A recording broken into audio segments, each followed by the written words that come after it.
So, dear students, welcome again in this classroom. So, as you know that we are discussing this photosynthesis, है ना? जो photosynthesis है पिछले कई दिनों से हम ये पढ़ते आ रहे हैं, तो इसमें हमने बहुत से सब हेडिंग्स या सब टॉपिक्स पढ़ लिए हैं.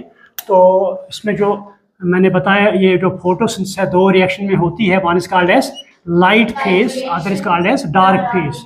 तो जो लाइट फेज है या लाइट रिएक्शन, तो उसमें मैंने बहुत से जो इसके अंडर सब हेडिंग्स आते हैं, इसमें मैंने बताया एब्जॉर्प्शन ऑफ लाइट, ये हमने इसमें पढ़ा. फोटोलिसिस ऑफ वाटर, ये भी हमने पढ़ा. और उसके बाद हमने इसमें फोटोफॉस्फोराइलेशन ये हमने पढ़ लिया इसमें. तो इसमें और एक आता है फोटोसिस्टम्स, तो वो भी हमने पढ़ा PS1 एंड PS2, PS2, ये दोनों हमने पढ़े फोटो सिस्टम्स. तो उसके बाद ATP सिंथेसिस, तो ये सारे हमने पढ़ लिए. तो हमने बाद में ये कंक्लूजन पर पहुंचे कि जो लाइट रिएक्शन है इसका आउटपुट क्या है, ATP and NADPH plus H positive, तो एंड इसके अलावा ऑक्सीजन एंड वाटर. तो ये दो चीज़ें जो है ATP और NADPH मैंने बताया, these are called as assimilatory power, है ना. तो ये एसिमिलेटरी पावर फिर कहाँ पर इस्तेमाल होते हैं, वही आज हमने पढ़ना है. ठीक है, तो यहाँ तक हमने पढ़ लिया. ये जो ऑक्सीजन है ये बाई प्रोडक्ट है, ये रिलीज होता है. तो अब आज हमने ये देखना है ये जो फॉर्मेशन ऑफ एसिमिलेटरी पावर या एसिमिलेटरी पावर जो इसमें बनता है, ये कहाँ पर इस्तेमाल होता है. तो हम ये देख रहे हैं, अगर आपको पता है, मैंने आपको बताया कार्बन डाइऑक्साइड जो है इसको हाइड्रोजन की ज़रूरत है और इसे एनर्जी की ज़रूरत है. दो चीज़ें, एक तो इसे एनर्जी चाहिए और इसे हाइड्रोजन चाहिए ताकि ये C6H12O6 बनाए, या हम कहेंगे ये it will get convert into organic compound that is called as sugar और कार्बोहाइड्रेट्स. तो इस फेस को हम कहते हैं, this called as dark phase और डार्क रिएक्शन, या this also called as biosynthetic, this called as biosynthetic phase, या this also called as true chemical reaction. कभी कभी पॉइंट आता है as objective, this also called as true chemical reaction. यानी जो dark reaction है, dark phase है, this called as biosynthetic phase, this called as true chemical reaction. तो इसमें कार्बन डाइऑक्साइड फिक्स होता है, that is also called as carbon dioxide fixation, इसमें भी होती है. ठीक है, तो अब हमने ये यहाँ पर देखना है, ये जो कार्बन डाइऑक्साइड रिड्यूस होता है, फिक्स होता है, इसकी रिडक्शन होती है, तो ये किसके साथ पहले मिलता है ना, ये हमने देखना है. ये जो कार्बन डाइऑक्साइड है, पहला कौन सा कंपाउंड है जो इस कार्बन डाइऑक्साइड के साथ कंबाइन होता है, या जब वो कंपाउंड इसके साथ मिलता है तो फर्स्ट स्टेबल प्रोडक्ट क्या बनता है यहाँ पर, या ये सिंगल स्टेप प्रोसेस है या इसमें it is multi step process. ये हमने देखना है कौन सा स्टेप इसमें होता है, कहाँ पर क्या होता है. तो ये एक मल्टी स्टेप प्रोसेस है, तो ये हमने देखना है. तो इसके लिए बहुत से साइंटिस्ट आए, तो उन्होंने अपने अपने तरीके से अपने हाइपोथेसिस दिए, अपने तरीके से एक्सपेरिमेंट्स दिए. लेकिन उसमें जो सबसे इम्पॉर्टेंट या कामयाब एक्सपेरिमेंट रहा, that is called as Melvin Calvin, है ना. A scientist called as Melvin Calvin. तो ये जो मेल्विन कैल्विन है, अगर आपको याद होगा इंट्रोडक्शन में मैंने बताया, जब आप ये फोटोसिंथेसिस जो है पहला, अगर पेज देखेंगे अपनी NCERT पर, वहाँ तो पहले पेज पर एक साइंटिस्ट है, वहाँ पर उसका फोटोग्राफ दिया है, तो नीचे इसका फोटो के नीचे लिखा है मेल्विन कैल्विन. तो ये मेल्विन कैल्विन जो है, ही वाज नॉट बायोलॉजिस्ट, ये बायोलॉजिस्ट नहीं था, यानी कि इसका सब्जेक्ट बायोलॉजी नहीं था, बल्कि इसका सब्जेक्ट जो था that was chemistry, and he was PhD in chemistry, या हम कहेंगे he was professor in chemistry. तो जब ये उस वक्त की बात है जब हिरोशिमा और नागासाकी पर बम गिराए गए, तो वहाँ पर वो रेडिएशन फैले, देवर रेडियो एक्टिव सब्सटेंसेस, उससे बहुत ही डैमेज हुआ, काफ़ी लाइफ ही गई. तो ये जो उसके बाद भी बम गिरने के बाद बहुत देर तक ये जो रेडिएशन वहाँ निकलते थे, ये काफ़ी डैमेज करते रहे. तो ये उस वक्त था, तो इसने सोचा पॉजिटिव अप्रोच के अंदाज से कि क्यों ना ये रेडियो सबस्टेंसेस है, रेडियो एक्टिव सबस्टेंस है, उनका हम अच्छा यूज़ करेंगे। ठीक है, तो यानी उसने सोचा जो ये रेडियो आइसोटोप्स है, रेडियो आइसोटोप्स, तो क्यों ना हम इनका पॉजिटिव तरीके से इस्तेमाल करें, इनका यूज़ हम देखेंगे कहीं क्या पर इनका यूज़ हम कर सकते हैं। तो यहाँ पर उसने radio isotope of carbon, radio isotope of carbon लिया, कार्बन है 14 ये लिया, तो इस फोटोसिंथेसिस में इसने इसका इस्तेमाल किया। इसने किस पर? फोटोसिंथेसिस में इसका इस्तेमाल किया। तो यहाँ पर क्या इसने किया, यहाँ पर अपने एक्सपेरिमेंट में इसने एक प्लांट ले लिया, दैट इज कॉल्ड एज क्लोरीला। ये ग्रीन सिंगल यूनिसेलुलर एल्गा है, क्लोरीला। ये एक एल्गा है, वेरी इंपॉर्टेंट, इसमें प्रोटीन भी प्रेजेंट होता है, क्लोरीन या एंटीबायोटिक भी होती है इसमें। तो ये क्लोरीला उसने इस्तेमाल किया। ये इस पर भी ऑब्जेक्टिव आता है, चाहे फनी का एग्जाम हो या बोर्ड का एग्जाम, ऑब्जेक्ट कौन सा प्लांट फोटोसिंथेसिस में इसका ज़्यादा इस्तेमाल हुआ, तो दैट इज क्लोरीला। या मेल्विन कैल्विन ने कौन सा प्लांट इसमें इस्तेमाल किया। तो इसने क्या किया, इसने ये ले लिया, मान लो इसका सस्पेंशन बनाया, तो पहले सस्पेंशन मान लो यहाँ पर टाइम रखा और यहाँ पर लाइट, मान लो 1 घंटे पर उसने इस पर लाइट दे दी, मान लो यहाँ पर इस तरह दे दिया। पहले स्टेप में इसने किया, सस्पेंशन को 1 घंटे की लाइट दी उस पर, उसके बाद इसको किल किया। यहाँ पर कुछ बचे थे, इनको सेकंड घंटे के लाइट दी, फिर इनको किल किया, इस तरह कंटिन्यूसली करता रहा। तो पहले घंटे, मान लो पहले घंटे में जब उसने ये ले लिया क्लोरीला, तो इसने इस पर एक प्रोसेस की, that is called as paper chromatography, या हम कहेंगे क्रोमेटोग्राफी, क्रोमेटोग्राफी। तो क्रोमेटोग्राफी या हम यहाँ कहेंगे पेपर क्रोमेटोग्राफी, पहले हम कहेंगे क्रोमेटोग्राफी। तो क्रोमेटोग्राफी ये एक टेक्निक है जिसके ज़रिए से अगर हमें हमारे पास सस्पेंशन और बहुत से केमिकल्स इकट्ठे हों किसी सस्पेंशन में, किसी सोल्यूशन में, तो हमें उनको अलग करना है, सेपरेट करना है। तो उस वक्त हम ये क्रोमेटोग्राफी का सहारा लेते हैं या इस्तेमाल करते हैं। Actually it is a technique that is used to separate different types of chemical substance present in a solution or present in a suspension. तो उसने यही यहाँ पर पेपर क्रोम, ये एक खास किस्म का पेपर होता है, खास किस्म का पेपर। तो इस पर मान लो यहाँ पर जब सोल्यूशन यहाँ ले लिया, किल किया, यहाँ पर उसका सोल्यूशन लिया, पेपर क्रोमेटोग्राफी, इस पेपर पर डाला यहाँ सोल्यूशन, तो ये जो है यहाँ पर सेपरेट हुए डिफरेंट कलर्स, यहाँ पर डिफरेंट कलर्स सेपरेट हुए, फिर इनकी बाकी प्रोसेस की गई। तो यहाँ पर आप देखा कि ये जो कार्बन डाइऑक्साइड है पहले किसके साथ कंबाइन होता है, तो उसके बाद जब ये इसके साथ कंबाइन होता है, कौन सा पहला कंपाउंड वहाँ से स्टेबल बनता है। तो ये सारा का सारा काम किसने किया, इस मेल्विन ने किया।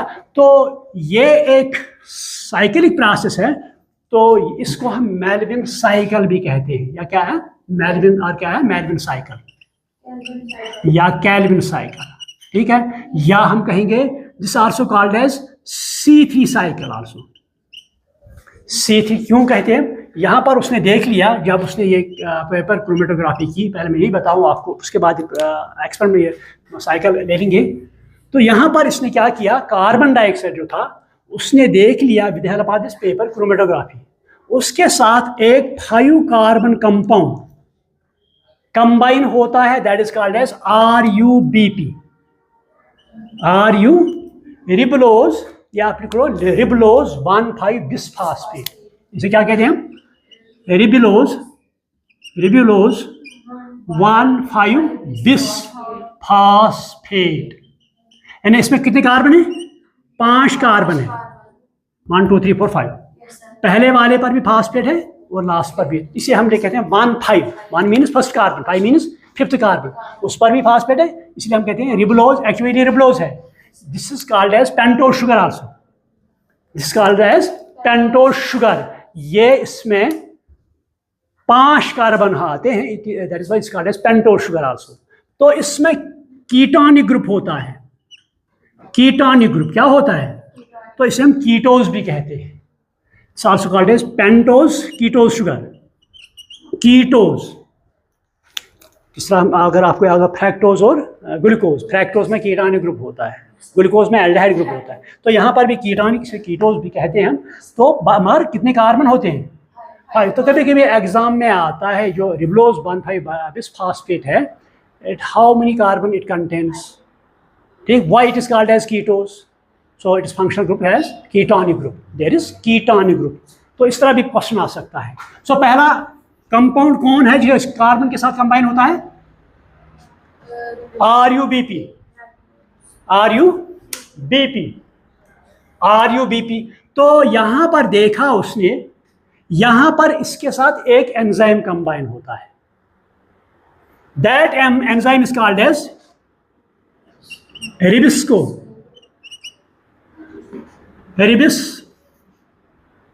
रिबिस्को, या हम इसे कहते हैं रिबलोज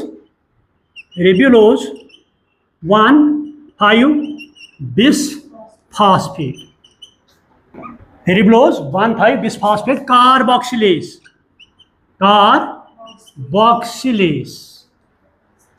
क्या कहते हैं हम इसे? रिबलोज 1,5 बिसफॉस्फेट कार्बोक्सिलेज, शॉर्ट में क्या कहते हैं? रिबिस्को। तो ये जो रिबिस्को है, जो भी एंजाइम इस वर्ल्ड में है, तो इनका अमाउंट अब अगर ले लेंगे, सारा का सारा सबसे ज्यादा अमाउंट जो है किसका होता है? रिबिस्को। इट इज आप 16% इसका अमाउंट अगर ले लेंगे। फॉर एग्जांपल यहाँ पर हमारे पास 100 एंजाइम्स है, तो 100 में जो ये कौन सा ये सबसे ज़्यादा इसकी कंसंट्रेशन होती है, क्योंकि फोटोसिंथेसिस से ज़्यादा होती है, तो 16%। कभी कभी कोई ये भी पूछ सकता है आपको, क्योंकि आपकी एनसीईआरटी पर ये नहीं है, 16%। तो इस रिबिस्को जो है, इसमें एक खुसूसियत है, ये ऑक्सीजन के साथ ज़्यादा एफिनिटी दिखाता है। किसके साथ? जब टेम्परेचर ज़्यादा हो तो उस वक्त ये ऑक्सीजन के साथ ज़्यादा जो एफिनिटी इसकी है उसके साथ, तो उस वक्त उसे हम कहते हैं ऑक्सीजनेस आल्सो, ऑक्सीजनेस, ये भी ऑब्जेक्टिव आता है। क्या कहते हैं हम इसको? रिबिस्को, रिबलोज बिसफॉस्फेट कार्बोक्सिलेज ऑक्सीजनेस, शॉर्ट में आप लिखेंगे क्या? Oxygenase, oxygenase, NaSC। क्लियर? तो यहां पर देखा उसने, कार्बन डाइऑक्साइड जो है ये 5 कार्बन कंपाउंड के साथ कंबाइन होता है, that is called as RuBp, ठीक। तो एंजाइम यहां पर आता है, that is called as rubisco.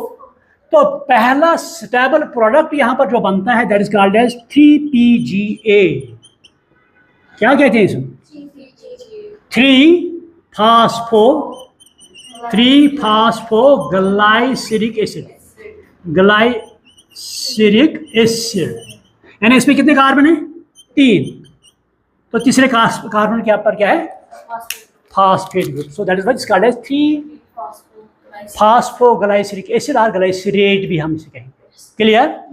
तो यहां पर 3 ऑब्जेक्ट या 4 ऑब्जेक्ट आ सकते हैं। फर्स्ट, कार्बन डाइऑक्साइड किस पहले कंपाउंड के साथ मिलता है, इसमें कितने कार्बन होते हैं, तो कौन सा एंजाइम इसके साथ कंबाइन होता है? Why that is called as oxygenase, affinity shows source of. तो then what is the first product, stable product formed during this? हालांकि पहले ही स्टेबल प्रोडक्ट नहीं बनता है, पहले अनस्टेबल प्रोडक्ट बनता है, लेकिन वो बाद में ब्रेक होता है, तो first stable product is called as. तो यहाँ पर 2-3 ऑब्जेक्टिव या 4 ऑब्जेक्टिव आ सकते हैं। यहाँ तक क्लियर हुआ? अच्छा, तो यहाँ पर हम देख रहे हैं इसमें कितने कार्बन है? 3। So this is also called as C3 cycle. यहाँ पे this is also called as C3 cycle. Why? Because the first stable product produced during carbon dioxide fixation, that is called as PGA, phosphoglyceric acid. इसमें 3 carbon होते हैं, तो उस अंदाज पर हमको इसको C3 साइकिल कहते हैं। तो बाद में देखा गया कुछ प्लांट्स ऐसे भी हैं जहां पर पहला स्टेबल प्रोडक्ट बनता है, इसमें 4 कार्बन होते हैं। कितने कार्बन? यानी यहां तो देखा कुछ प्लांट्स ऐसे हैं, कैल्विन ने देख लिया, मेल्विन कैल्विन ने देख लिया, कुछ प्लांट्स ऐसे हैं जिनमें फर्स्ट स्टेबल प्रोडक्ट उसमें 3 कार्बन होते हैं, 3 कार्बन का कंपाउंड होता है। लेकिन कुछ प्लांट्स ऐसे हैं जहां पर क्या होता है, फर्स्ट स्टेबल प्रोडक्ट क्या है, इसमें क्या होते हैं? 4 कार्बन। तो इसको हम C4 साइकिल कहते हैं। यानी जिन प्लांट्स में first stable product is C3, that is called as C3 cycle, जिनमें first is C4, that is called as C4 cycle. यहाँ तक क्लियर हुआ? तो ये प्लांट्स कौन, जिनमें C3 साइकिल होता है, these are called as C3 plants. These are called as C3 plants. और जिनमें C4 बनेगा, they are called as C4 plants. कभी कभी question what are C4 plants, question आ गया बोर्ड में आपके एग्जाम में 3 नंबर का 2 number, what are C4 plants, what are C3 plant, ये एग्जाम्पल्स। क्लियर? तो इस साइकिल को हम C3 साइकिल कहेंगे, इस साइकिल को हम कैल्विन साइकिल कहेंगे, इस साइकिल को हम कार्बन डाइऑक्साइड फिक्सेशन, यहाँ पर ये प्रोसेस यही होते हैं, different we can call but different name, चाहे C3 साइकिल कहेंगे या कैल्विन साइकिल कहेंगे। ठीक, तो ये है, इसमें आता है ये जो before we will go through this cycle, तो ये आपको यहाँ तक क्लियर हुआ। अब क्या होता है, अब ये साइकिल देखेंगे, इस साइकिल में या और एक क्वेश्चन यहाँ पर डार्क रिएक्शन, मैंने पहले भी कहा ये dark reaction it is misnomer, ये एक्चुअल नाम नहीं है इसका। Light reaction that which takes place in the presence of light, dark reaction means that takes place in the absence of light, यही बनता है ना मान यहाँ पर। अगर यहाँ पर देखा हमने लाइट रिएक्शन में क्या बनता है, ATP और NADPH, ये कहाँ पर इस्तेमाल होते हैं, डार्क रिएक्शन। तो ये डार्क रिएक्शन जो है ये डायरेक्टली लाइट पर डिपेंड नहीं करती, मगर लाइट के बगैर नहीं हो सकती। क्यों? अगर मान लो यहाँ पर एसिम्लेटरी पावर बना, ठीक, अब क्या होगी, डार्क रिएक्शन, हम लाइट यहाँ हटाएंगे, लाइट स्टॉप करेंगे, तो कुछ देर के बाद डार्क रिएक्शन स्टॉप होगी। आपको समझ में आता है? इन्हें पहले हम मतलब हमारे पास यहाँ एसिम्लेटरी पावर है, बना हुआ है, तो डार्क रिएक्शन स्टार्ट हुई, अब हम करेंगे काम, प्लांट को डार्क में ले लेंगे, तो यहाँ हम क्या देखेंगे, कुछ देर के लिए डार्क रिएक्शन होगी, बाद में स्टॉप होगी। इसका मतलब क्या है, it depends on light but indirectly, क्योंकि यहाँ जब तक एसिम्लेटरी पावर नहीं बनेगा तब तक डार्क रिएक्शन नहीं होगी। क्लियर? इसलिए हम कहते हैं ये ट्रू केमिकल रिएक्शन है, या हम इसे कहते हैं it is misnomer, don't call this dark reaction. Clear? अगर ये तो नाम रखा है उन्होंने, तो जिस तरह हम उर्दू में भी कुछ ऐसे अल्फाज हैं जिनको हम इस्तेमाल करते हैं पर वो गलत होते हैं। फॉर एग्जांपल हम कहते हैं बेफजूल में बात करते हैं, बेफजूल क्या है, फजूल है, एक्चुअली फजूल हम बोलते हैं, लेकिन हमें समझ में आता है बेफजूल भी है ना, बेफजूल फजूल का है ना, फजूल तो गलत है, लेकिन हम बेफजूली को फजूल बोलते हैं, दैट इज कॉल्ड एज गलतुल आम। Same is the case here, miss नाम, ये तो नाम रखा गया, अब तो हमने बुलाना है, लेकिन मिस नाम के भी ये ऑब्जेक्टिव आ सकता है, the dark reaction it's name is miss नाम, व्हाई, है ना, कोई पूछेगा। यस, तो अब हम ले लेंगे ये मैकेनिज्म ऑफ डार्क रिएक्शन या C3 साइकिल, ये 3 स्टेप में होती है। The dark reaction goes in 3 phases. Number 1 is called as carboxylation. Carboxylation. Number 2 is called as reduction. ठीक? Number 3 is called as regeneration. Regeneration. तो पहले यहाँ पर हम कहेंगे कार्बोक्सिलेशन, पहले डिफिनेशन में, अभी तो डिटेल में नहीं जाऊंगा, पहले डिफिनेशन कार्बोक्सिलेशन। कार्बोक्सिलेशन में क्या होता है, ये कार्बन डाइऑक्साइड जो है इसके साथ RuBp प्लस यहाँ पर वाटर भी, क्या अगर आप एनसीईआरटी देखेंगे वहां पर वाटर है कि नहीं, तो यहाँ पर रिबिस्को है, रिबिस्को, तो ये क्या देता है 3PGA। So this is called as carboxylation, this step is called as, so first carbo, कभी आएगा आपके बोर्ड के एग्जाम में, explain carboxylation step of dark reaction. तो यहाँ पर क्या होगा, कार्बन डाइऑक्साइड आएगा, RuBp के साथ कंबाइन होगा, RuBp के साथ, उसके साथ वाटर भी यहाँ पर ऐड है, और in the presence of an enzyme that is called as RuBisCO, it gives first stable product that is called as 3-phosphoglycerate। So this called as carboxylation. तो second is called as reduction. अब तो यहाँ पर reduction होगी, reduction क्या होगा, यहाँ पर जो हमारे पास अभी NADPH प्लस H पॉजिटिव, अब यहाँ से क्या होगा, यहाँ से हाइड्रोजन जो है यहाँ से उठेगा, NADP जो है इसके साथ हाइड्रोजन है, ये रिड्यूसर फॉर्म में। अब यहाँ से हाइड्रोजन आएंगे, यहाँ से निकलेंगे, तो NADP को ऑक्सीडाइज होगा, यानी ऑक्सीडेशन होगी, लेकिन जो हाइड्रोजन आएंगे ये कार्बन डाइऑक्साइड के साथ मिलेंगे, कार्बन डाइऑक्साइड से क्या होगी, रिडक्शन होगी। आपको पहले मैं बताऊँ कि डिफिनेशन ही, बाद में हम एक्सप्लेन करेंगे। देखो पहला पॉइंट कार्बोक्सिलेशन आपने इसमें देख लिया क्या है, carbon dioxide plus RuBp and water in the presence of RuBisCO gives 3PGA। Clear? Second है रिडक्शन। रिडक्शन में क्या होता है, जो यहाँ पर ये कार्बन डाइऑक्साइड है, अब यहाँ NADPH आएगा, तो यहाँ से हाइड्रोजन आएंगे, तो यहाँ से हाइड्रोजन रिमूव होंगे, किससे, NADPH, तो ये ऑक्सीडाइज होगा, इसमें ऑक्सीडेशन होगी, तो ये हाइड्रोजन किसके साथ, कार्बन डाइऑक्साइड के साथ, तो कार्बन डाइऑक्साइड क्या होगा, रिड्यूस होगा, क्योंकि रिएक्शन क्या कहते हैं, वो रिएक्शन जहाँ पर ये एच या इलेक्ट्रॉन है ना एडिशन होगा तो ऑक्सीडेशन में ऑक्सीजन ऐड होता है, तो यहाँ पर same this will be get oxidised, this will get reduced, so that is called as reduction. Third point is called as regeneration. तो अगर हम देखेंगे कार्बन डाइऑक्साइड तो अवेलेबल है एटमॉस्फेयर में, है ना, कार्बन डाइऑक्साइड कहाँ पर है, एटमॉस्फेयर में अवेलेबल है, लेकिन हमें क्या चाहिए, RUBP, ये फिर से बनना चाहिए, क्योंकि कार्बन के प्लांट के अंदर प्रोसेस होती है, बाहर से RUBP नहीं तो आएगा, ये अंदर है, तो ये फिर से रिजनरेट होना चाहिए, है ना, ये फिर से रिजनरेट होना, ताकि ये फिर से किसके साथ मिलेगा, क्योंकि कार्बन जो साइक्लिक प्रोसेस ये एक ही चक्कर नहीं काटता है। जब कार्बन डाइऑक्साइड आपने देखा होगा हम क्या लिखते हैं, 6 times carbon dioxide plus 6 times water लिखते हैं ना, वो यहाँ पर हम ले लेंगे, ये कार्बन डाइऑक्साइड जो है ये 6 आते हैं, 6 टाइम, इट का गोज 6 साइकिल्स, ये 6 बार आता है। अगर पहले यहाँ इस्तेमाल हुआ तो ये RUBP फिर से हमें आना चाहिए वापस, ताकि ये दूसरे कार्बन के साथ, फिर वहाँ से वापस आना चाहिए, फिर तीसरे कार्बन के साथ, फिर वहाँ से आप वापस होना चाहिए, फिर चौथे कार्बन के साथ, फिर वहाँ से आना पाँचवें, फिर छठे कार्बन डाइऑक्साइड के साथ। सो ये 6 चक्कर काटता है, 6 टाइम्स, क्लियर।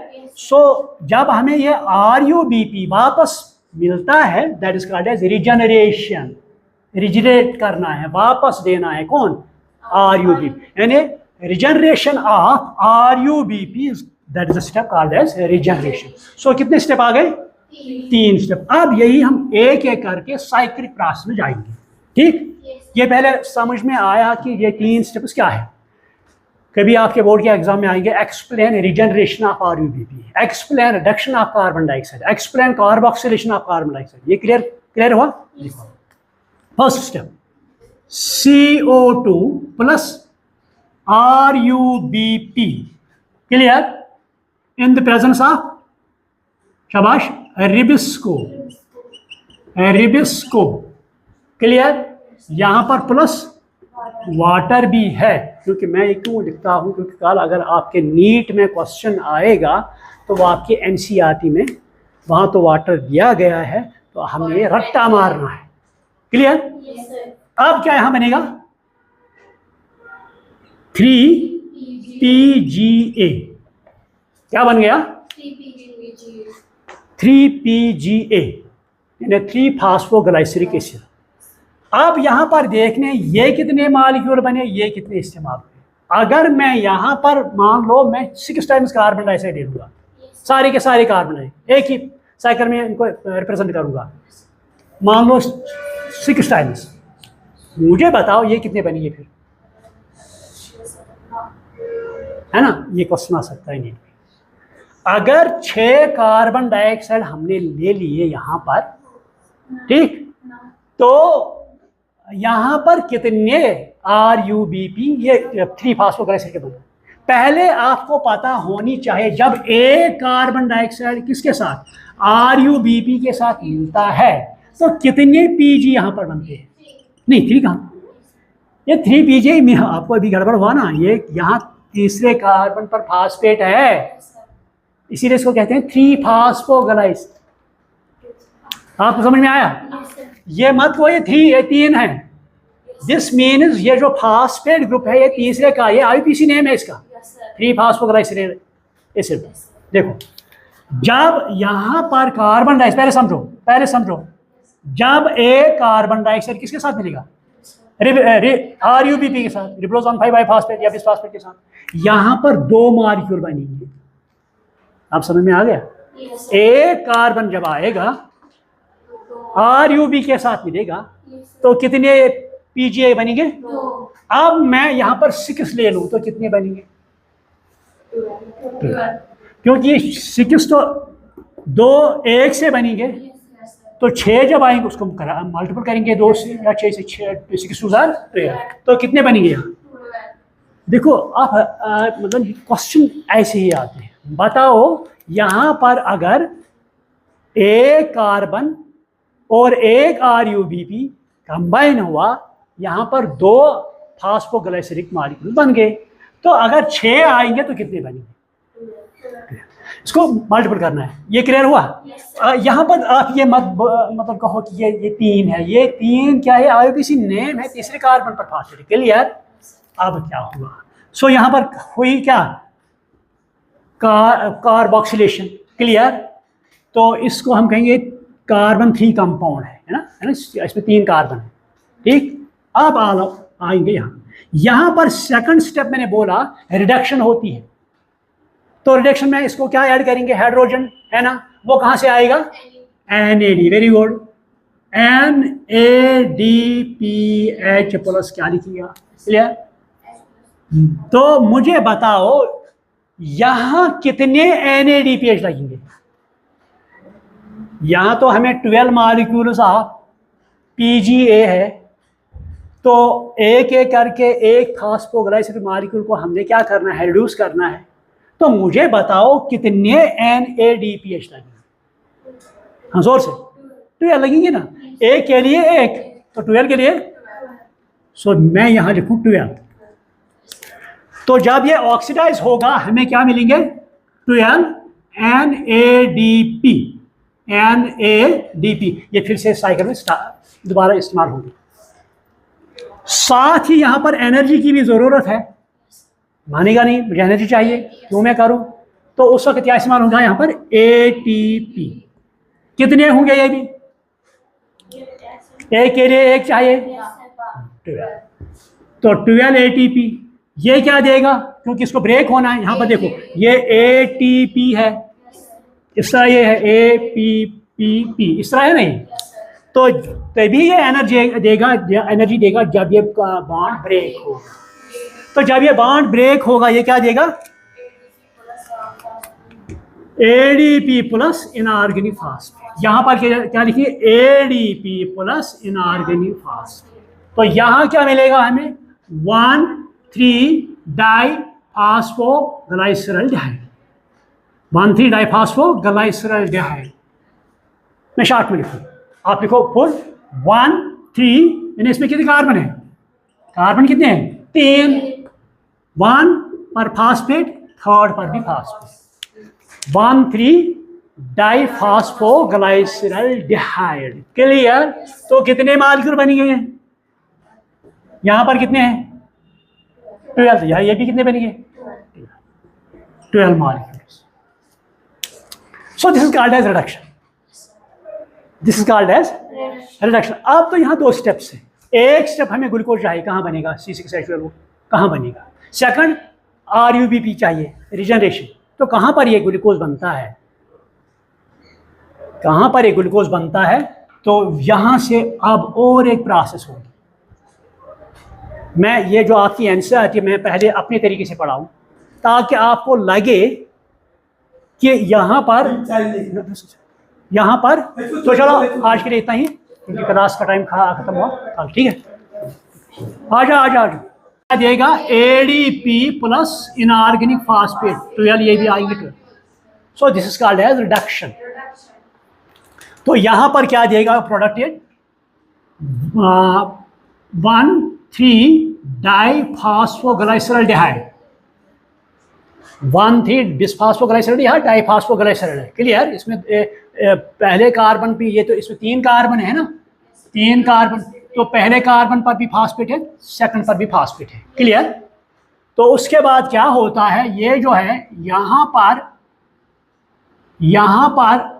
एक फॉस्फेट रिमूव होता है, एक फॉस्फेट इसे रिमूव होता है। यहाँ क्या रहेगा, 3PGAL, 12 मॉलिक्यूल्स। ठीक, 3-फॉस्फोग्लाइसरल्डिहाइड, कितने molecules, 12। So this called as reduction, this called as.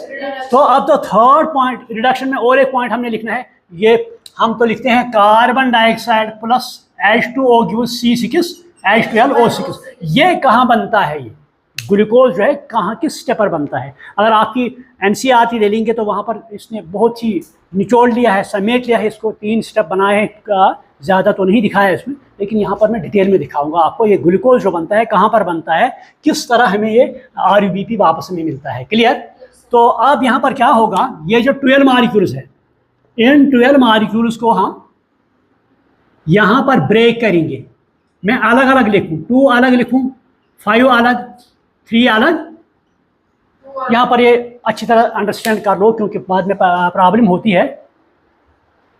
वो ये कितने मालिक्यूल है? 2 + 5 7 + 3 10 + 2 आगे 12। मैंने अलग अलग लिखा, ये तो इकट्ठे मैंने अलग अलग लिखा। आप क्या करेंगे, आप ये 5 ले लेंगे, ये 5 मालिक्यूल्स किसके? 3-फॉस्फोग्लिसरॉल्डिहाइड। इनमें आइसोमेराइजेशन होगी, आइसोमेराइजेशन। तो आइसोमेराइजेशन में क्या होगी? स्ट्रक्चरल चेंज, जिस तरह हमने ग्लाइकोलिसिस में पढ़ लिया है ना, ग्लूकोज 6 फास्फेट आइसोमेराइजेशन होती है, फ्रक्टोज 6 फास्फेट देता है। तो यहाँ पर 3-फॉस्फोग्लिसरॉल्डिहाइड है, इसको आइसोमेराइजेशन होगी, ये क्या देगा? डाइहाइड्रॉक्सी एसीटोन फास्फेट, जो हमने ग्लाइकोलिसिस में पढ़ा है, डाइहाइड्रॉक्सी एसीटोन फास्फेट। कितने मॉलिक्यूल्स हैं ये? 5। यहाँ तक क्लियर हुआ? एक एक पॉइंट करके मैं बताऊंगा। अब क्या होगा, इसको हम फर्दर ब्रेक करेंगे। 2 में अलग लिखूं, ये कितने मॉलिक्यूल्स है? 5 मॉलिक्यूल्स है। 2 को अलग लिखूं, 3 को, कोई प्रॉब्लम है? अब क्या करूं, यहां पर मान लो ये 3 मॉलिक्यूल्स यहाँ पर है DHAP, 3 मॉलिक्यूल्स यहाँ पर अलग। अब इसमें एक में कितने कार्बन है? 3 है ना, इसमें 3 कार्बन है। यहाँ पर लिखूं मैं 3 कार्बन एटम्स है एक में। अब क्या करूं मैं, यहाँ पर ये 3 मॉलिक्यूल इन 3 मॉलिक्यूल के साथ कंबाइन होंगे, ये आप याद रखो। यहाँ पर क्या है? 3-फॉस्फोग्लिसरॉल्डिहाइड, यहाँ पर क्या है? डाइहाइड्रॉक्सी एसीटोन फास्फेट। ये कंबाइन होंगे, ये कंबाइन होंगे। इसमें भी 3 कार्बन है, इसमें भी 3 कार्बन, 3 को 3 मिलाएंगे क्या बनेगा? 6। तो जो यहाँ पर सबस्टेंस बनेगा यहाँ पर, that will be called as fructose one six bisphosphate. Clear? तो अब देखना ये कितने मॉलिक्यूल्स बनेंगे। बोर्ड की तरफ देखो आप, इसमें कितने कार्बन है? इसमें कितने कार्बन है? 3 + 3 हाँ हो गया 6। फ्रक्टोज में कितने होते हैं? 6। वो मैं यहाँ लिखूँ 6 कार्बन। अब देखना है कितने मॉलिक्यूल्स बनेंगे। यहाँ पर कितने मॉलिक्यूल्स हैं? ये नहीं, यहाँ पर ये कितने हैं? 3 मॉलिक्यूल। ये कितने हैं? 3 मॉलिक्यूल। एक में कितने कार्बन है? 3। 3 में कितने होंगे? नहीं, एक में 3 है, 3 में कितने होंगे? अरे क्या हुआ आपको, मैथमेटिक्स पढ़ रहे हो? नहीं ना, एक में 3 कार्बन है, 3 में कितने होंगे? होगा 9। इसमें भी एक में कितने कार्बन है? 3 में कितने होंगे? 9 को 9 से मिलाएंगे 18। यहाँ पर कितने कार्बन है? 6। हमारे पास कितने हैं? 18। तो कितने मॉलिक्यूल बन सकते हैं? मैं आपका आई के वैल्यू चेक करता हूँ। हमारे पास 18 कार्बन है, हमने बनाना है क्या? फ्रक्टोज 1,6-बिसफॉस्फेट। तो इसमें कितने कार्बन है? हमारे पास कितने हैं? तो कितने मॉलिक्यूल बनेंगे? वो इनको पहले इसको 6 दो, इसको 6 दो, फिर कितने रहे इसमें? 6 यहाँ से निकालेंगे 6 कार्बन। ये 18 कार्बन है, एक में कितने हैं यहाँ पर? 6। तो या एक निकालेंगे, कितने बचे यहाँ पर? 12। फिर एक निकालेंगे, कितना रहा? यहाँ पर 12 रहे। अब और एक क्या, कितने रहेंगे? 6। ये 6 भी निकालेंगे, कितने रहेंगे? कुछ नहीं। तो कितने मॉलिक्यूल बनेंगे? अरे देखो क्या कर रहे हैं, यहाँ पर 18 मॉलिक्यूल है, ये सॉरी 18 कार्बन है हमारे पास। तो एक में 6 चले जाते हैं, और एक में भी 6 चले जाएंगे, और एक में 6 चले जाएंगे। ये आ गया, कितने आ गए? 18 बराबर 1 मॉलिक्यूल 2 एंड कितने मॉलिक्यूल बनेंगे? अब क्यों यहाँ पर क्या करना है? ट्रिक 18 डिवाइड बाई 6, क्योंकि टोटल कार्बन हमारे पास 18 है, एक में हमें यूटिलाइज करनी है 6, तो 3 में। क्लियर? तो दिस विल बी 3 मॉलिक्यूल्स। अब क्लियर हुआ कि नहीं हुआ? अब क्या होता है, यहाँ पर एक मॉलिक्यूल को आइसोमेराइजेशन होती है, एक को या पहले क्या होता है? पहले क्या होता है, यहाँ से एक, इसमें 2 फास्फेट है ना, 1 पर भी और 6 पर भी। एक चला जाता है, फिर क्या रहेगा? यहां पर एक चले, देखो यहां पर कितने कार्बन है इसमें? 6, 1 2 3 4 5 6। यहां पर भी फास्फेट, इसी तरह हम इसे कहते हैं फ्रिक्टोज 1,6 बाइफास्फेट। निकालो, ये क्या रहा? Fructose 6 phosphate. क्लियर? तो यहां पर क्या देगा ये? Fructose 6 phosphate. मगर मॉलिक्यूल्स कितने हैं ये? क्लियर? अब यहां पर एक ही आइसोमेराइजेशन होगी। ये 3 मॉलिक्यूल है ना फ्रक्टोज, एक मॉलिक्यूल को क्या होगा? वो ग्लूकोज में कन्वर्ट होगा। तो यहां पर मैं क्या लिखूं? ग्लूकोज 6 फास्फेट, या सिंपली मैं यहां लिखूं ग्लूकोज। यहां पर बन गया ग्लूकोज की नहीं? यहां पर जब हम लिखते हैं आ गया ग्लूकोज हमारा। यहां तक क्लियर हुआ? This is called as reduction. This is called as reduction. यहां तक क्लियर हुआ? फिर से मैं बताऊं, ये 12 मॉलिक्यूल है, हमने ब्रेकअप किया, 2 का अलग लिखा, 5 को अलग, 3 को अलग, 2 का अलग। अगर मैं याद रोज किया गाइड नंबर 502, ठीक है? 502 गाइड नंबर जेके 8, ठीक है? तो ये याद रखो। उसके बाद इसकी आइसोमेराइजेशन होगी, ये देगा क्या? Dihydroxy phosphate. क्लियर? अब इसकी भी मैं ब्रेकअप करूंगा 23, ठीक है? 23 इसका 2 + 3 23। अब ये 3 मॉलिक्यूल में ले लूंगा, ये इसके साथ कंबाइन होंगे, तो यहां पर इसके भी 3 कार्बन, इसके 3 कार्बन, 6, दैट इज फ्रक्टोज 1,6 बिस्फास्फेट। मगर इसमें 18 कार्बन टोटल आते हैं, हमें 3 मिलेंगे। तो यहां पर एक की आइसोमेराइजेशन होगी, हमें ग्लूकोज देगा। क्लियर? यहां तक। अब हमने थर्ड पॉइंट जो है रिजनरेशन, थर्ड क्या है? तो रिजनरेशन का क्या? रिजनरेशन क्या करना है हमें? RUBP, ये हमें वापस, क्योंकि साइकिल को फिर से चालू करना है तो हमें RUBP वापस चाहिए। So that is called as. पहला पॉइंट क्या था? कार्बोक्सिलेशन, यहां तक। उसके बाद रिडक्शन। आप क्लियर? देखो अब क्या होगा, यहां पर कितने रहे? अब 2 मॉलिक्यूल्स, एक यहां आया, ये 2 मॉलिक्यूल्स यहां पर ले लेंगे हम, ये 2 मॉलिक्यूल्स और ये 2 मॉलिक्यूल्स यहां पर आएंगे, ठीक? इसमें कितने कार्बन है? 6। इसमें कितने कार्बन है? 3। 6 + 3 कितना हुआ? 9। जब 9 होंगे तो यहां पर क्या होगा? ये 2 मॉलिक्यूल, 2 टाइप के मॉलिक्यूल देगा। One is called as erythros, one is called as erythros 4-phosphate. One is called as erythros, second is called as xylose 5-phosphate. 4-phosphate को, इसका मतलब इसमें 4 कार्बन होंगे, 5 इसमें 5, 5 + 4 9। यहां पर कितने मॉलिक्यूल? इसके 2 थे, है ना? 2 में कितने कार्बन आएंगे? 12। यहां पर कितने हैं? 2 में कितने आएंगे? 6। 12 + 6 कितने आ गए? 18। तो इसमें 5 हो गए कंप्लीट, इसमें 4, 4 + 5 9। हमें बचे कार्बन, 5 इसमें आएंगे, 5 इसमें आएंगे। तो इसका मतलब ये भी 2 मॉलिक्यूल बनेंगे, वो भी 2 मॉलिक्यूल बनेंगे। एक में 4 कार्बन है, 2 में कितने आएंगे? 8। एक में 5 कार्बन, 2 में कितने आएंगे? 10। 10 + 8 18। वहां भी देखो, यहाँ 18 है। क्लियर? तो यह पॉइंट क्या है? ये 2 मॉलिक्यूल कौन? 3-फॉस्फोग्लाइसरल्डिहाइड, तो यहां पर इसके साथ मिलेंगे, यहां पर इरिथ्रोस 4-फॉस्फेट और जाइलोस 4। यहां तक क्लियर? अब क्या होगा? ले लीजिए अब ये 2 मॉलिक्यूल, ठीक?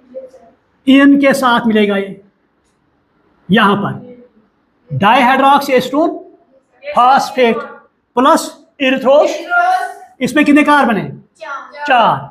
इसमें कितने हैं? 3, है ना? यहाँ पर 3 है ना, इसमें 3। 4 + 3 कितने हो गए? 7। इसमें 4 है, इसमें 3 है, 4 + 7। तो ये क्या देगा? Sedo hepta means 1,7 bisphosphate. आप अपनी जबान को पकड़ के रखो, कहीं ये निकल न जाए, ठीक है? देखो यहाँ पर हालांकि आपकी एनसीईआरटी वहां पर इतना नहीं है, मैं डिटेल में देता हूं आपको ताकि आपको पता लगे होता क्या है। देखो फिर से मैं बताऊं, बोर्ड की तरफ देखो सारी, यहां पर अब दो मॉलिक्यूल्स हैं, क्या, डाइहाइड्रोक्सीस्टोन फास्फेट। अरे मैं आपकी जो एनसीईआरटी है वो भी डिस्कस करूंगा, लेकिन पहले मैं आपको डिटेल में बताऊंगा। यहाँ के दो, यहाँ के कितने हैं, दो, इसमें 4 कार्बन, इसमें 3, 4 + 3 होगा 7, सीडो हैप्लोज 17 बिसफॉस्फेट। तो ये कितने, ये दो मॉलिक्यूल है, इसमें 8 आएंगे कार्बन, ये दो, इसमें कितने आएंगे 6, 8 + 6 कितने हो गए 14, इसमें ये 7 है और 7 रहे तो दो मॉलिक्यूल्स बनी, 14 को 2 से डिवाइड करेंगे अपने, सो 2 मॉलिक्यूल्स बट 7 कार्बन। यहां तक क्लियर?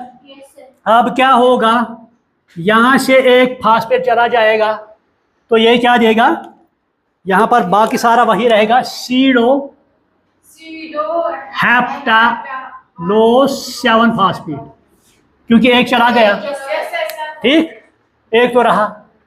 अब क्या होगा, ये दो अब ले लेंगे, ये बचे ना, ये इसके साथ कंबाइन होंगे, मान लो ये दो और ये दो, यानी कि ये दो मॉलिक्यूल्स इसके साथ, ठीक। इसमें कितने कार्बन है, 3, इसमें कितने हैं 7 + 3 10। ये क्या देता है, ये तो एक ज़ाइलोस 5 फास्फेट देता है, या तो ये राइबोज 5 फास्फेट देता है, रिबोलोज 5 फास्फेट, राइबोज नहीं, रिबोलोज 5 फास्फेट, या ये देता है ज़ाइलोस 5 फास्फेट, या देता है क्या, रिबोलोज 5 फास्फेट। इसमें भी 5 कार्बन है, इसमें भी 5 कार्बन, 5 + 5 कितने हुए 10। आप ले लो यहाँ, इसमें 7 है, इसमें कितने हैं 3, 7 + 3 10, इसमें 5, इसमें 5 कितने आ गए 10, तो कितने मॉलिक्यूल्स बनेंगे 2, हमारे पास 20 है ना, तो ये 20, ये 2 मॉलिक्यूल्स। क्लियर यहाँ तक? अब तो ये ज़ाइलोस 5 फास्फेट ये हमें देता है रिबोलोज 5 फास्फेट। क्लियर? अब लास्ट पॉइंट है यहाँ पर, जो रिबोलोज 5 फास्फेट हमें बना, इसको अब हमें चाहिए एटीपी, इसको चाहिए हमें एटीपी, तो ये कन्वर्ट होगा किसमें, आरयूबीपी में। तो यहाँ पर आएंगे कितने, अब आएंगे एटीपी, शाबाश, आएंगे कितने आएंगे, यहाँ पर 6 आएंगे, 6 एटीपी मॉलिक्यूल्स। तो ये क्या देंगे, एडीपी प्लस इनऑर्गेनिक फास्फेट, ये भी 6 होंगे, तो हमें क्या मिलेगा, RuBP, that is called as ribulose 1,5 bisphosphate. तो फिर से साइकिल में आएगा, फिर से किसके साथ कंबाइन होगा, कार्बन डाइऑक्साइड, फिर से ये साइकिल दोबारा। So this is called as C3 cycle, क्योंकि पहला कंपाउंड इसमें 3 कार्बन है, C3 साइकिल या मेलविन साइकिल। फिर से बताऊं मैं, first is carboxylation, carbon dioxide plus RuBP in presence of Ribisco and water here gives 3PGA। तो यहाँ पर अब रिडक्शन होगी, 12 मॉलिक्यूल्स ऑफ NADPH आएंगे, 12 मॉलिक्यूल्स ऑफ ATP आएंगे, तो हमें क्या मिलेगा, 1,3-डाइफॉस्फोग्लाइसिल। क्लियर? अब यहाँ पर ये 12 मॉलिक्यूल्स है, एक फास्फेट चला जाएगा, 3-फास्फोग्लाइसिल। अब मैं इसको ब्रेकअप करूंगा, गाइड नंबर 523। अब यहाँ जो 5 है इनकी आइसोमेराइजेशन होगी, यहाँ तक ये 3-फास्फोग्लाइसिल्डिहाइड है, ये डाइहाइड्रोक्सीस्टोन फास्फेट में कन्वर्ट होगा, तो फिर मैं ब्रेकअप करूंगा 2, 3। अब यहाँ ले लूंगा मैं ये 3 और ये 3 सीक्वेंस में, आप याद रखना सीक्वेंस में, तो फ्रक्टोज 1,6 बिसफॉस्फेट, यहाँ पर फास्फेट चलाया जाएगा, हमें मिलेगा फ्रक्टोज 6 फास्फेट। तो यहाँ पर ये 3 मॉलिक्यूल है, एक की आइसोमेराइजेशन होगी, वो ग्लूकोज देगा। अब यहाँ पर 2 बचे, ये इन 2 के साथ कंबाइन होंगे, हमें मिलेगा इरिथ्रोज 4 फास्फेट या ज़ाइलोस 5 फास्फेट। तो फिर बाद में इरिथ्रोज 4 फास्फेट, यहाँ पर ये 2 मॉलिक्यूल आएंगे, हमें क्या मिलेगा, सीडो हैप्टालोस। तो इससे एक फास्फेट चला जाएगा, सीडो हैप्टालोस 7 फास्फेट। क्लियर? अब ये 2 लास्ट जो बचे, 2 मॉलिक्यूल्स ऑफ फास्फोग्लाइसिल्डिहाइड, तो ये आएंगे 2 सीडो हैप्टालोस, ये क्या देंगे, या तो ज़ाइलोस भी देगा ये, और ये राइबोज भी देगा। अब लास्ट स्टेप है यहाँ पर ATP 6 मॉलिक्यूल्स कंबाइन होंगे तो हमें RUBP वापस मिलेगा। So this called as C3 cycle. Clear हुआ कि फिर से बताओ? अब है इनपुट आउटपुट समरी। यहां पर समरी है। अब इनपुट यहां पर लिखूं मैं इनपुट, यहां पर लिखूं मैं आउटपुट। ठीक, बताओ इनपुट क्या है? नंबर 1 इनपुट क्या है? 6 टाइम्स और वाटर है यहां पर, और NADPH प्लस H कितने 12 है। ATP कितने हैं? 12 ही है। फिर से देखो, अरे यार क्या कहते हो? यहाँ पर तो 12 यहाँ पर आ गए, यहाँ पर और 6 थे, कितने आ गए? यहाँ पर जब मैंने कहा वहाँ 18 ATP। ठीक, और बस ये हमें इनपुट जो है वो खुद बनता है वहां पर। अब तो आउटपुट, शाबाश, C6H10 और NADP और उसको क्या करना है हमें? वो तो खुद बनता है, ये इस्तेमाल मैं कह रहा हूँ आउटपुट। ये तो यहाँ पर बना PGA मतलब इस्तेमाल भी हुआ ना। आउटपुट लास्ट पर क्या है? एक तो ग्लूकोज हमें मिला, ये इसकी ऑक्सीडेशन होगी, NADP बनेगा, यहाँ पर ये ब्रेक होगा, ये ADP देगा और इनऑर्गेनिक फास्फेट देगा। अगर आप NCERT भी चेक करोगे वहाँ पर यही लिखा है, इनपुट आउटपुट करो आप क्या। अगर आपके साथ है कार्बन डाइऑक्साइड, वाटर और NADPH और ATPH, ठीक है, ATP सॉरी, यहाँ पर क्या देता है? ग्लूकोज, और यहाँ पर देता है। आप तो सवाल 2 तरह के होंगे, तो एक तो ऑब्जेक्टिव, एक तो descriptive. Descriptive, right A note on direct reaction C3 cycle. Clear? ये तो आप लिखेंगे क्योंकि रट्टा लगाएंगे। लेकिन अब आपके पास ऑब्जेक्टिव क्वेश्चन है, what is output, what is input. ये तो एक रहा। Second, how many cycles a carbon molecule takes place during C3 cycle. ये ऑब्जेक्टिव आया। कितने अभी मैंने बताया ना, 6। अभी तो मैंने बताया 6 कार्बन डाइऑक्साइड 6 चक्कर काटता है। अब तो ऑब्जेक्टिव आया एक कार्बन डाइऑक्साइड या एक कार्बन जो है, ये कितने हमें यहाँ पर इसमें कितने ATP इसमें इस्तेमाल होते हैं। मैंने कहा सिंगल कार्बन है ना, या सिंगल कार्बन के लिए, एक कार्बन डाइऑक्साइड के लिए हमें कितने NADP जरूरत है, ये ऑब्जेक्ट आएगा। देखो टोटल कार्बन कितने आते हैं? 6। टोटल NADPH कितने होते हैं? 12। टोटल ATP कितने हैं? टोटल NADPH है 12, तो टोटल कार्बन डाइऑक्साइड कितने हैं? 6। तो एक के लिए कितने आएंगे? टोटल ये ATP कितने हैं? टोटल कार्बन डाइऑक्साइड 6, कितने आएंगे? सो एक कार्बन मॉलिक्यूल या एक कार्बन डाइऑक्साइड के लिए हमें, ये रट्टा मत लगाओ, टोटल है हमें 12 NADP, टोटल है हमें 6 कार्बन डाइऑक्साइड। इसको डिवाइड कर लो तो आपका एक मॉलिक्यूल 2 आएगा। टोटल ATP 18 इस्तेमाल होते हैं, टोटल कार्बन डाइऑक्साइड 6, 18/6 तो 3 आएगा। क्लियर? अब क्वेश्चन आ गया, how many NADP are produced during C3 cycle. NADP 18 तो आ गए ना, इस्तेमाल कितने हुए? NADPH, इसकी रिडक्शन हुई तो वापस 12 है। टोटल ADP कितने बनेंगे? 18। टोटल इनऑर्गेनिक फास्फेट कितने बनेंगे? वो भी 18 बनेंगे। अरे अच्छा, अब तो यहाँ क्वेश्चन आ गया, जब यहाँ पर कार्बन डाइऑक्साइड फिक्सेशन होती है, RUBP और कार्बन डाइऑक्साइड कंबाइन होते हैं। सुनो, एक कार्बन डाइऑक्साइड RUBP के साथ कंबाइन होता है, कितने फास्फोग्लाइसिड बनते हैं? 2 बनते हैं ना। क्या हुआ? मैंने कहा, आप देखो रट्टा मत मार लो, मैंने कहा यहाँ पर आप रट्टा मत मार लो। 6 CO2 प्लस RUBP, क्लियर। ये क्या देते हैं, PGA, मगर देते हैं 12। मगर क्वेश्चन आपको आएगा सिंगल कार्बन डाइऑक्साइड, तो 6 से डिवाइड करो इससे। देखो वो मैंने कहा ना कंपटीशन आज इतना है कि अच्छा आजा बेटा आजा, जल्दी आजा, जल्दी जल्दी।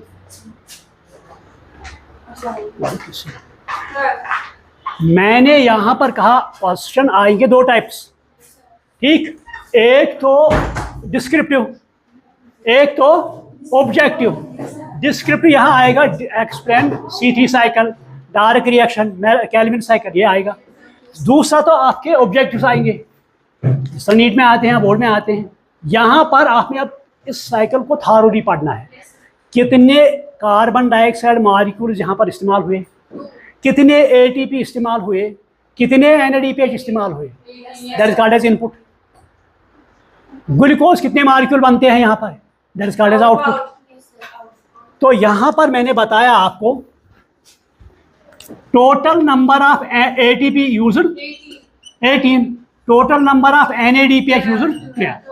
अब आपको क्वेश्चन आएगा फॉर सिंगल कार्बन डाइऑक्साइड, एक कार्बन डाइऑक्साइड इस C3 साइकिल में दाखिल हुआ, तो मुझे बताओ इसमें कितने ATP मॉलिक्यूल जरूरत पड़ेंगे।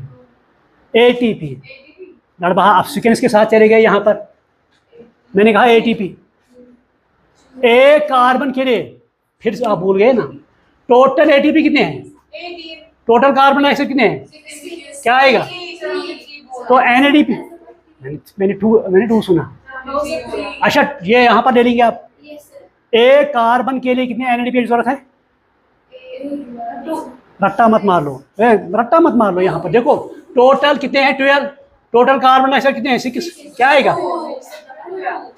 अच्छा यहाँ क्वेश्चन आएगा ड्यूरिंग कार्बन डाइऑक्साइड फिक्सेशन, ये कार्बन डाइऑक्साइड सिंगल इसमें चक्कर काटता है सिंगल, तो मुझे बताओ जब सिंगल कार्बन डाइऑक्साइड RUB के साथ कंबाइन होगा तो कितने PGA मॉलिक्यूल्स बनेंगे, 2, अगर 6 आएंगे।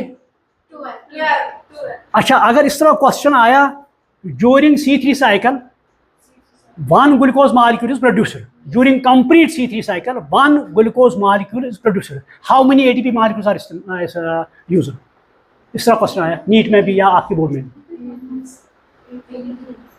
During C3 cycle, complete C3 cycle 1 glucose molecule is produced and how many ATP molecules are utilized। रट्टा है ना यहाँ पर, जब मैंने कहा complete, complete means 6 carbon, complete means तो कितने आएंगे, ये कितने आएंगे, यही मैं कह रहा हूं कि कंपटीशन दिन ब दिन बढ़ता जा रहा है, क्वेश्चंस आते हैं ट्विस्टेड, आपने सबने पढ़ा होगा, लेकिन मैंने आपको ये बताया बच्चा वही इंटेलिजेंट है, वही क्वेश्चन का आंसर दे पाता है जिसमें क्रिएटिविटी है। तो क्रिएटिविटी मतलब क्या है, जो भी आप पैराग्राफ टॉपिक पढ़ोगे, पढ़ने के बाद आप एनालिसिस करो इस पर एक एग्जामिनर कितने क्वेश्चन डाल सकता है, वो गया आंसर तो सबों को पता होती है, अगर नहीं पता होगी तो गूगल से ढूंढ लो, है ना, कहीं ना कहीं हम ढूंढ लेंगे आंसर, मगर एक्चुअल बात क्या है, क्वेश्चन बनाना। तो ये आप जो C3 साइकिल मैंने पढ़ाया, डायरेक्ट रिएक्शन मैंने पढ़ाया आज, तो आप इसको थारोली पढ़ो, इनपुट आउटपुट यूटिलाइजेशन, यहाँ पर क्या हुआ, यहाँ पर क्या हुआ, यहाँ पर क्या हुआ, तो फिर इस पर क्वेश्चन बना लो।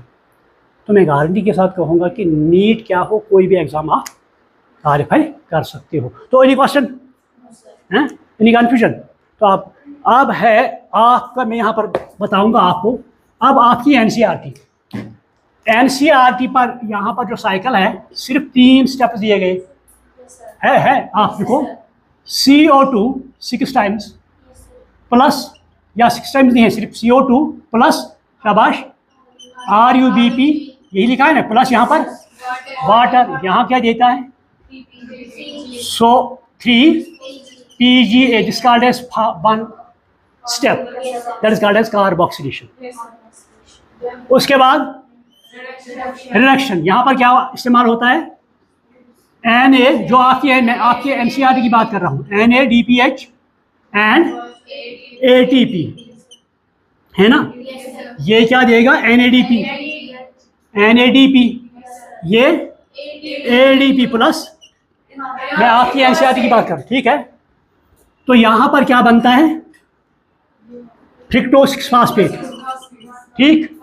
तो यहां पर ग्लूकोज देता है, यहां पर ट्रायोज पहले लिखा है, ट्रायोज है ना, ट्रायोज, चाहे डाइहाइड्रॉक्सी एस्टोन फास्फेट हो या फास्फोग्लाइसराइड हो। तो यहां पर एक सेकंड स्टेप रिडक्शन है यहां पर। तो फाइनली यहां पर क्या है, फिर से 6 ATP आते हैं, तो ये क्या देंगे, ADP। यहां पर हमें क्या वापस आएगा, so that is called as third step. इतना ही लिखा है ना। अब आपके पास अगर बोर्ड का एग्जाम में क्वेश्चन आया तो ये डायग्राम भी आप देख सकते हैं, कंप्लीट मार्क्स आपको मिलेंगे, ठीक है। आपके पास टाइम तो नहीं है, मैंने क्योंकि यहाँ पर डिटेल आपको बताया किस तरह ग्लूकोज बनता है। अब आपके पास टाइम कम है तो इतना ही काफ़ी है। अगर आपके पास टाइम है तो ये आप, अलबत्ता ऑब्जेक्टिव किस तरह आएंगे, यहाँ पर नीट में आएंगे। फॉर एग्जांपल यहाँ सारा साइकिल होगा, यहाँ पर कुछ जो सर्कल है वहाँ पर, यहाँ पर नोट ऑफ इंट्रोगेशन, यहाँ पर नोट ऑफ इंट्रोगेशन, तो ये फिल करना है आपको। या यहाँ पर ऐसा होगा, ये यहाँ पर नोट ऑफ इंट्रोगेशन होगा, इसको फिल करना है, ठीक। या यहाँ पर नोट ऑफ इंट्रोगेशन होगा, ये फिल करना है। इस तरह नीट में क्वेश्चन ये आ सकते हैं। ये आप देख लीजिए, कौन, आपकी एनसीईआरटी। शायद तो शाम को आप घर में बैठेंगे, एनसीईआरटी खोलो, थारोली पढ़ो।